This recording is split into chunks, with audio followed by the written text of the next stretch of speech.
तो प्रिय साथियों, एक बार फिर से आपका इस वीडियो के अंदर स्वागत, अभिनंदन। देखिए, जो मैंने एक थ्योरम लिखी है, इस थ्योरम के अंदर यूँ तो हर थ्योरम अलग अलग होती है, सभी को आप याद करने की कोशिश करते हो, लेकिन इसके अंदर नया क्या है, इस पर क्वेश्चन क्या बनता है, क्यों मैं इस थ्योरम को लेकर के और आपको बता रहा हूँ। इसके अंदर नया क्या है और क्वेश्चन किस तरीके का बनता है, चाहे बीएससी स्टूडेंट हो, चाहे आरपीएससी फर्स्ट ग्रेड या सेकंड ग्रेड के हो, उसके अंदर जो क्वेश्चन बनता है, वैसे तो क्वेश्चन देखो सीधा सीधा बनता है कि 4 कोटि का प्रत्येक समूह आबेली होता है, आबेलियन ग्रुप की बात कर रहा है, या every group of order 4 is an abelian, यानी जिस ग्रुप के अंदर 4 एलिमेंट होंगे हमेशा हमेशा वो आबेलियन होगा, कहने की बात ही नहीं है। सीधा सीधा अपने को याद रखना है।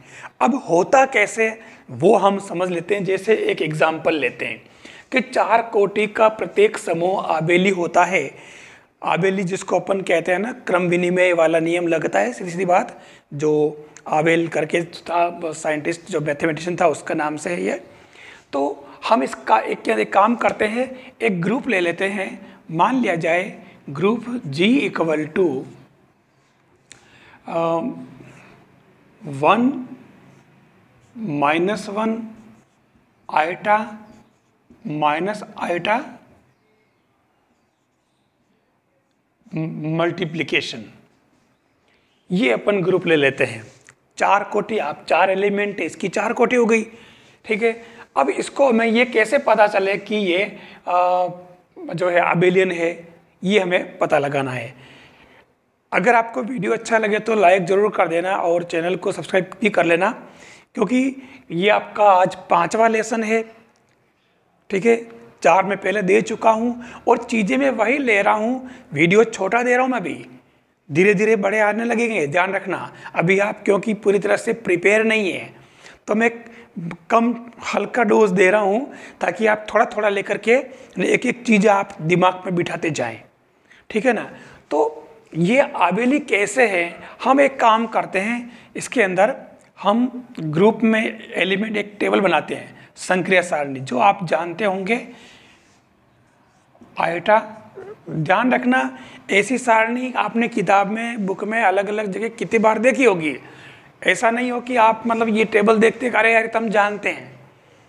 इसमें नया क्या है वो लेकर के मैं आया हूँ, और जो आप, मुझे पता है आप नहीं जानते हैं, ये वीडियो पूरा अगर देखेंगे तो आपको लगेगा कि हाँ यार, ये सारणी तो हमने पहले कितनी बार देखी, लेकिन इसके अंदर नया क्या था जो पता नहीं चला। सामान्यतया कैलकुलेशन सभी कर लेते हैं, तो कैलकुलेशन की बात नहीं है, कैलकुलेशन तो सबको आती है।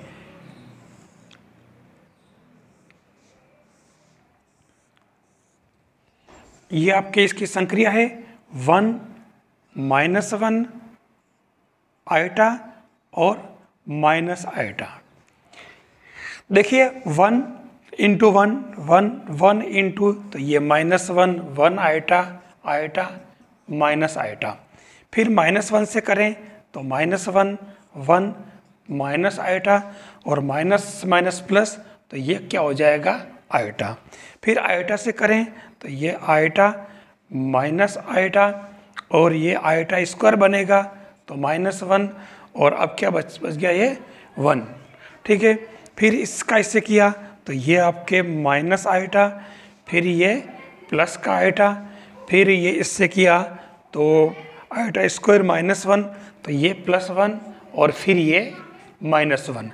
ये आपके जो संक्रिया सारणी बनी है, इस सारणी को आप जानते हैं, ठीक है। अब अपन थोड़ा सा इस सारणी के बारे में बात करते हैं कि इस सारणी में क्या ऐसी चीज़ है जो हम पहले नहीं जानते थे। देखिए, चलो मैं इसको पूरा कर देता हूँ।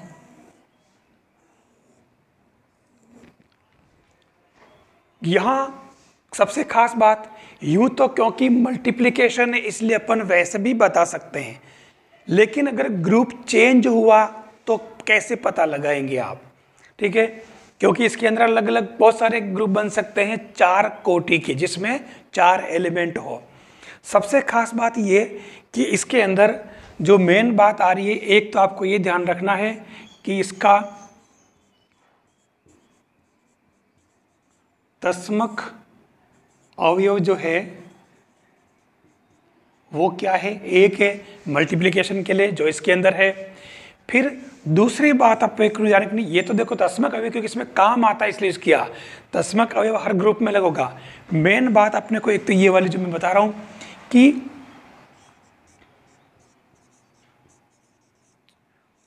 प्रत्येक रो है ना, रो पंक्ति को अपन रो लिख देंगे, प्रत्येक रो में ग्रुप का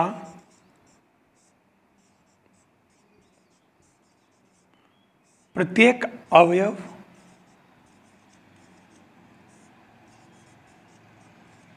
आता है और एक ही बार आता है। ये इसकी खास बात है, रिपीट नहीं होगा। ये इसके अंदर मेन बात समझने की है।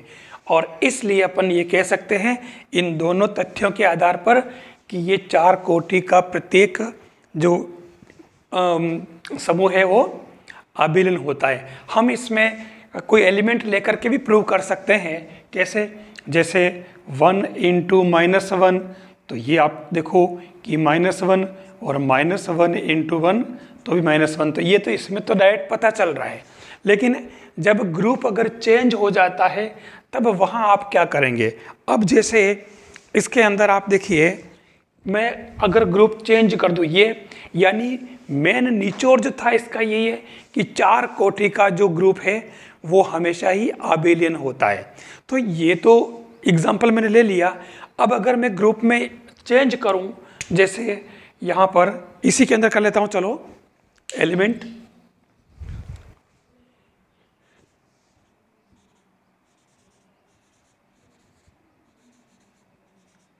ये सारी चीज़ें चेंज हो जाएगी।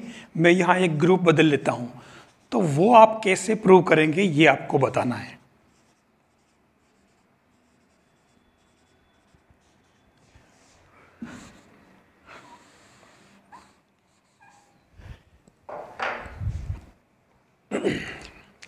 अब की बार मैंने ग्रुप चेंज कर दिया है। जैसे मैं ले लेता हूँ E, A, B और C।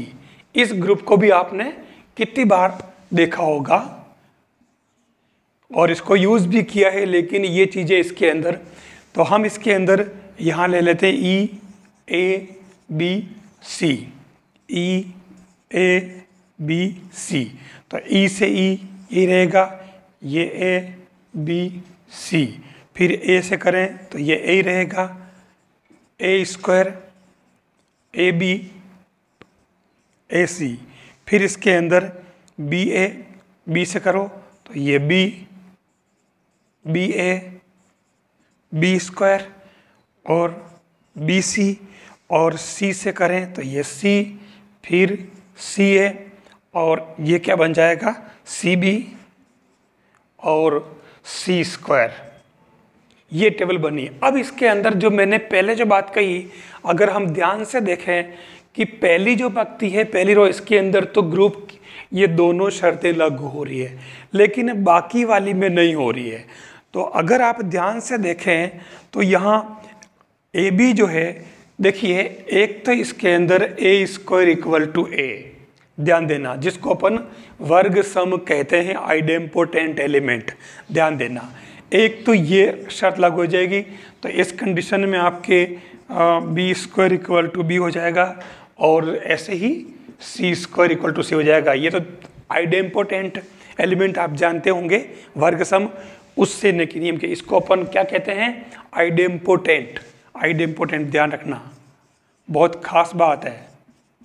के अंदर क्या है कि क्लोजर प्रॉपर्टी की बात जो कर रहा ना मैं, वो यहाँ पर अप्लाई करनी पड़ेगी। बाकी तो इसमें अगर आप देखोगे तो इस पंक्ति में तो आपके देखो सभी एलिमेंट आ रहे हैं ग्रुप के, और एक एक बार ही आ रहे हैं, लेकिन इनमें तो आपके A², AB, AC ये अलग एलिमेंट आ गए।